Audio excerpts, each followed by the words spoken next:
Dear students, आज हम देखेंगे कवकों के वर्गीकरण के बारे में। तो कवकों का वर्गीकरण एक मार्टिन नामक वैज्ञानिक थे जिन्होंने 1955 में किया था। ये सबसे सिंपलेस्ट फॉर्म है और बेसिकली कवकों का वर्गीकरण जो है उनके माइसीलियम और स्पोर का फॉर्मेशन और इनकी फ्रूटिंग बॉडी के अकॉर्डिंग किया जाता है। तो आइए हम देखते हैं कि इनका वर्गीकरण कितने भागों में किया गया है। तो सबसे पहले इन्होंने जो है इनके वर्गीकरण को 3 भागों में बांटा था। 3 उपभाग थे। सबसे पहला था साइजोमाइसिटीज और दूसरा था मिक्सोमाइसिटीज और तीसरा था यूमाइसिटीज। तो जो साइजोमाइसिटीज था उसके अंतर्गत केवल जो है बैक्टीरिया आते हैं और जो मिक्सोमाइसिटीज है और इसके अंतर्गत जो है अवपंख कवक या स्लाइमोड्स आते हैं। और तीसरा जो है यूमाइसिटीज, इसके अंतर्गत जो है सत्य कवक आते हैं, यानी जो ट्रू कवक होते हैं, यानी जिनमें वास्तविक जिनको कवक कहा जाता है वे जो है इसके अंतर्गत आते हैं यूमाइसिटीज के। तो यूमाइसिटीज को जो है फर्दर डिवाइड किया गया है कितने भागों में? 4 भागों में। सबसे पहला क्या है? फाइकोमाइसिटीज और दूसरा क्या है? एस्कोमाइसिटीज और तीसरा है बेसिडियोमाइसिटीज और चौथा है ड्यूटेरोमाइसिटीज। जो फाइकोमाइसिटीज है इसको हम एल्गल फंजाई के अंतर्गत भी रखते हैं, यानी एल्गल फंजाई भी कहते हैं। और इनके बेसिक कुछ कैरेक्टर्स दिए गए हैं तो उनको एक एक करके हम डिस्कस कर लेते हैं। सबसे पहला इसमें जो विशेषता होती है, इनकी जो कायिक अवस्था होती है वो एक कोष की होती है। इनमें जो हाइफी बनते हैं, चूँकि हम जानते हैं कि हाइफी बनते हैं कवकों में, और हाइफी के द्वारा जब इनके ग्रुप बन जाते हैं हाइफी के तो इसको हम माइसीलियम कहते हैं। तो जो हाइफी होते हैं वो कैसे होते हैं? एसेप्टेट होते हैं। एसेप्टेट का मतलब ये है कि इनमें सेप्टा प्रेजेंट नहीं होता है। तीसरा संकोष की, ये क्वाइनोसाइट्स होते हैं। संकोष की का मतलब ये होता है कि जैसे ये माइसीलियम है इस तरीके से, और इस माइसीलियम में क्या है, बहुत सारी सेल्स, बहुत सारे जो है केंद्रक होंगे, लेकिन केंद्रक के बीच में जो है सेप्टा नहीं पाया जाएगा।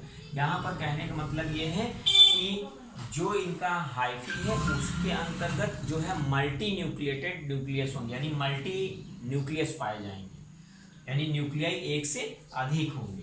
तो इसको हम क्या कहेंगे? कोइनोसिटी कहेंगे।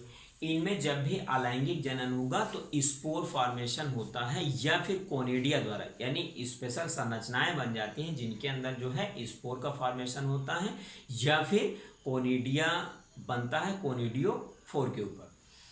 अगला है, इनमें जब लैंगिक जनन होता है तो उसके अंतर्गत जो है 3 प्रकार से होता है: आइसोगैमस, एनाइसोगैमस और ओगैमस। आइसोगैमस में क्या होगा? इसमें जो है यहाँ पर देख लेते हैं हम कि इनमें जो है जो भी गैमेट बनेंगे वो एक जैसे होंगे, यानी कायिक रूप से एक जैसे होंगे, लेकिन ये जो है अलग अलग कार्यकी इनकी अलग अलग होगी। यानी एक मेल होगा, एक मेल हो जाएगा और दूसरा फीमेल हो जाएगा।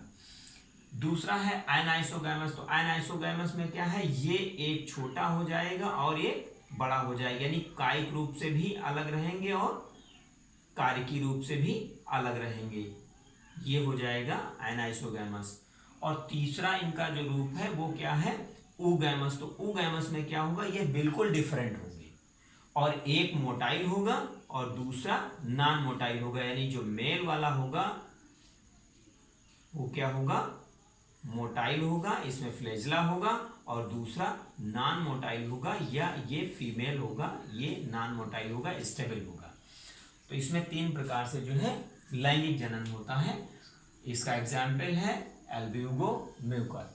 दूसरे को हम देखते हैं एस्कोमाइसिटीज। तो एस्कोमाइसिटीज को हम सैक फंजाई भी कहते हैं। इनमें क्या होगा, जो हाइफी इनका होगा वो शाखित होगा, पटी कवक हो गया, यानी इसमें सेप्टा पाए जाएंगे। सेप्टा का मतलब बीच बीच में जो है इसमें सेप्टेट होगा, बीच बीच में खंडित होगा, और इसमें खंडन रहेगा, अलग अलग कोशिकाएं रहेंगी। यानी कहने का अर्थ ये है कि जैसे ये हाइफी है इसका, तो इसमें जो है बीच बीच में एक इस तरीके से केंद्रक अलग होंगे। जैसे इसमें देखा आपने कि केंद्रक जो है इसमें बहुत सारे, ठीक, न्यूक्लियाई बहुत सारी हैं इकट्ठी, और इसमें हर एक में जो है अलग अलग सेप्टा पड़ा हुआ है और अलग अलग एक एक न्यूक्लियाई। दूसरा क्या है? Non motile. इसका जो भी ये बीजाणु बनेगा वो नॉन मोटाइल होगा और एक्सोजीनस होगा, यानी बाहरी रूप से, अंदर रूप से कोई भी स्पोर नहीं बनेगा, बाहरी रूप से ही बनेंगे अचल बीजाणु। और जो भी इसमें बीजाणु बनेंगे उसकी स्पेशल संरचना को हम क्या कहते हैं, एस्कस कहते हैं। और एस्कस के अंदर जो है एस्कोस्पोर्स होते हैं और इनमें एक विशेषता ये भी होती है कि एक एस्कस में जो है 8 एस्कोस्पोर्स बनते हैं। और जब ग्रुप ऑफ एस्कस मिल जाता है तो उस स्पेशल बॉडी को हम क्या कहते हैं, एस्कोकार्प, यानी उसको हम फ्रूटिंग बॉडी कहते हैं या फलन काय कहते हैं, और उसी को हम एस्कोकार्प कहते हैं। इसके अंतर्गत जो है एस्परजिलस है और ईस्ट है। तीसरा है बेसिडियोमाइसिटीज। तो बेसिडियोमाइसिटीज में भी पटी होंगे, शाखित कवक जाल होगा, यानी इसमें ब्रांचेज होंगी।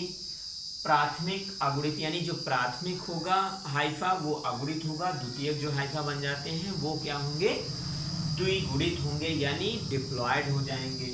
क्लैम्प कनेक्शन, क्लैम्प कनेक्शन का मतलब ये है कि जब भी इनमें जनन होने की प्रक्रिया होती है तो दो जो है हाइफी पास पास आते हैं और इसमें जो है एक नॉब सी उभर कर आती है, दोनों के जो है साइटोप्लाज्म आपस में मिल जाते हैं, एक सीढ़ीनुमा संरचना बना लेते हैं, उसको हम क्या कहते हैं, क्लैम्प कनेक्शन कहते हैं। पहले इनमें प्लाज्मोगैमी होती है, तत्पश्चात इनमें जो है कैरियोगैमी होती है। कैरियोगैमी होने के पश्चात इनमें जो है ये अर्धसूत्री विभाजन यानी मियोसिस की प्रक्रिया भी होती है, जिसमें क्रोमोसोम का नंबर आधा हो जाता है। इनमें जो है बेसिडिया स्पेशल संरचना बनते हैं जिनके अंदर बेसिडियो स्पोर्स का निर्माण होता है। इसके अंतर्गत जो है एग्जाम्पल एगेरिकस और पैक्सीनिया है। जो लास्ट वाला है ड्यूटेरोमाइसिटीज, इसको इम्परफेक्टाई फंजाई भी कहते हैं या इम्परफेक्ट फंजाई भी कहते हैं। ऐसा क्यों? क्योंकि इसमें सेक्सुअल रिप्रोडक्शन बिल्कुल एब्सेंट होता है, यानी सेक्सुअल रिप्रोडक्शन इसमें नहीं पाया जाता है। और इनमें जो है अलैंगिक जनन के तहत, यानी मोस्टली जो है कोनिडिया फॉर्मेशन होता है, कोनिडियो फॉर्मेशन के तहत जो है इनमें अलैंगिक जनन पाया जाता है, इसमें लैंगिक जनन एब्सेंट होता है। इसके अंतर्गत जो है सार्कोस्पोरा है। यानी इस प्रकार से आपने देखा कि कवकों के वर्गीकरण में मोस्टली हमारा जो कवक संघ है या कवक जो ग्रुप है उसमें यूमाइसिटीज में सत्य कवक पाए जाते हैं और यूमाइसिटीज को इन 4 कैटेगरीज में बांटा गया है। इनके सामान्य लक्षण इस तरीके से हैं। Thanks to all.